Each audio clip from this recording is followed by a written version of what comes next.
Okay, so day before yesterday, I just tried to encourage people to read a really good book called Why We Sleep. And I just thought I'd make it even easier and give you the things to sort of the key facts and points to try to get a better night's sleep. Things I've done, things that I've not just got from the book Why We Sleep, but from other books that I've read, certain sleep things. So these are just the things that that I've basically learned. So the most important thing to do first, if above all else, is basically to get the same sleep wake time. So go to bed as regularly as you can at the same time and wake at the exact same time. So if you go to work from Monday to Friday and you go to bed at 10 o'clock regularly and you get up at 7 o'clock regularly, take that through into the weekend and just try and keep that as much as you can. It just works great. You know, it gets your circadian rhythm, gets your body used to being the same times to go to sleep, and it makes it much easier to get to sleep at night and also to wake up at the same time, in the morning. That's one of the best things. The just point two. These are just in sort of random. They're not. This is the best thing to do. Blah, blah, blah. That's Matthew Walker explains that one of the sleep wake times is possibly the most important thing that we can do, and it's easy for us to be able to do if we want to implement it. The second thing I think is to avoid caffeine. Certainly after 2 o'clock in the afternoon. It can be different for different people because of how but basically your liver basically removes the caffeine from your system. Decaffeinated isn't completely, decaffeinated. It still has caffeine in, so bear that in mind. If you still have caffeine up until bedtime, it's going to affect how you sleep. And just within that, obviously caffeine. It's not just in coffee. It's not just in tea. It's in green tea. It's in Coca-Cola. Dark chocolate does contain caffeine. So just be careful of what you're consuming. Things that you may not think has caffeine in it, but it does. Second to caffeine, not to have, is alcohol. It's a kind of it's a myth, really, but it is a complete and utter myth. If my dad listens to this, he will either just be in denial or he will be gutted about this because he loves whiskey and he certainly likes it before bed. It doesn't make us fall to sleep quicker, and it does not give for a better night's sleep. Why we sleep, Matthew Walker explains this specifically. But the gist of it is that alcohol is a sedative, and it basically, instead of us being actually asleep, we're kind of unconscious. So it's a different state to be in. So I'm not going to go deep into that. If you're really interested in it, I recommend reading the book that I advised the other day. Now a lot of people you see a lot of videos on YouTube about morning routines, but not so many about a nighttime routine. And the nighttime routine, this incorporates quite a few things here. But one of the good things is that, again, I know lots of people who set an alarm to get up to go to work in the morning, but I don't know many people who set an alarm to say it's time for us to go to bed. It's very easy for us to say, right, I'm going to go to bed tonight at 10 o'clock, and then, I don't know, you might be watching a film, and you just want to get to the end, or you're reading a certain chapter in a book, and it might be a longer chapter than normal, or you're messing around on your phone, and before you know it, it might be 10:30, 11:15. By the time you get into bed, you've already lost an hour's sleep that you would otherwise get. So I think set an alarm to remind us when to go to bed is a pretty good idea. The evening, your evening, your nighttime routine. I find that if you eliminate, so you don't want to go to bed too hungry, and you also don't want to be too full. Don't drink too much. If you're somebody who has to get up usually to go to the toilet in the night, men especially. Restrict how much fluid. Try and get more fluid intake during the day, and then pretty much eliminate it or restrict it at night to try and eradicate having to get up to go to the toilet. You want to, if you can avoid screens, so TV screens, your mobile phones, don't read on Kindles. All these have blue lights. They emit blue light, which basically can upset our sleep, delay how tired we feel, our quality of sleep. I would personally, the ideal I think is to eliminate them about 2 hours before bed, to just not look at them at all, which I know is very hard in this day and age. But if you can do it, certainly up to an hour. You don't want to be looking at screens and things for up to an hour before bed. This is crucial for our children. If, like me, you've got children, sleep is it's crucial for everyone, but it's so crucial for our kids. And obviously mobile phones infiltrate, our lives now. We have to be conscious of that and try and get a better sort of an evening routine and get off the mobile phones, get off the tablets, off the Kindles, etc. If you're some of those people who you have to watch telly before bed, I understand it's some people have hectic lives and it can be a way to to detach from that. You can get blue light blocking glasses and things. They look a bit funny, but they eliminate the blue light. I don't know if completely. I think so. You can also devices now. You can get devices, apps, and things that change the screen and reduce the blue light. That's another way you can help do it. The best way I think is just to stop using them. But I understand not everyone's going to want to do that. As well as coming off looking at screens and things, we're trying to replace them with things like reading. Reading's a really good thing to unwind. Listening to music is very nice. You could stretch. Something involves breathing slowly. If you have a partner, you could perhaps get a massage.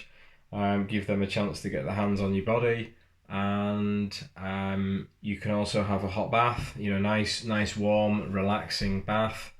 You can have things like chamomile tea. I don't know how effective that is actually for sleep and things like that, but it's caffeine free. It's apparently got a calming effect. I don't know how true that is. Now, having baths and things, you can do it too. You can have a nice hot bath, which helps you unwind, helps you relax. It can also help your body temperature lower, which is what needs to happen for sleep to happen. Basically, the room you should be in should be cool. I know it's easy to get the heating. We have central heating and things. Don't have the room too hot. The temperature that Matthew Walker talks about in his book is 18.3 degrees, but it's going to vary from person to person. You just don't want it to be too hot. So that's you could sleep with your window open. That the noise perhaps would wake you, so that's maybe you could keep the window open. You can probably put earplugs in. The room that you sleep in also, don't have TVs in. A lot of people, it's habit. A lot of people have TVs in their bedrooms. They want to watch TV while they're in bed. That's not a good thing. Obviously, again, you're looking at the screen. It's not a good thing to do before going to sleep. If you can, make your room as dark as possible. So a blackout blind. I have tried. I've got a sleep mask. There's another way you can do it. I find it irritates me. It irritates my ears. I don't know if it's helping me sleep any better. Yes, I'm cutting out a lot of the light, but then I'm kind of getting irritated. So, whatever works for you type thing. I think the best thing is to get a blackout blind, keep your door shut, make it as dark. It wants to be like as dark as say the middle of a pyramid type thing, or the broom cupboard in like a pyramid. That sort of dark. No light whatsoever. That will also significantly help with sleep. Having a bath, so I was just going to say, it's two types. You can have a warm bath, which is great. Rob Wolf has wrote a book called Wired to Eat. In his book, he talks about having a hot and a cool shower, so you fluctuate between the two. I think the two timings are 10 seconds of hot.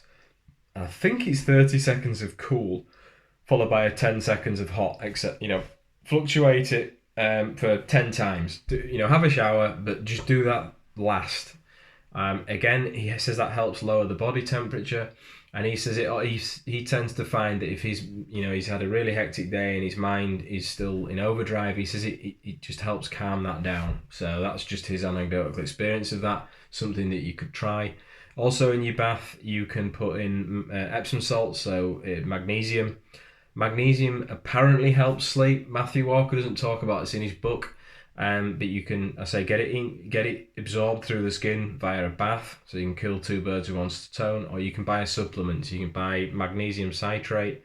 And now the dosage I've been recommended through a practitioner is 400 milligrams with my last meal of the day, at tea time. And it can also apparently help with restless leg syndrome. So if you're somebody who suffers with that in the night time, so pains in your legs and things, apparently it can alleviate or eliminate that. Again, I don't know if that's just anecdotal or not, but try it. It won't hurt. Exercise is brilliant for sleep, but not too late at night. So not after 8 o'clock at night. Don't do exercise after 8 o'clock at night. I see a lot of people. I go play football sometimes 8 till 9, which is too late really. And I see a lot of people still working out in the gym at that time. And that will kind of, it will stimulate you.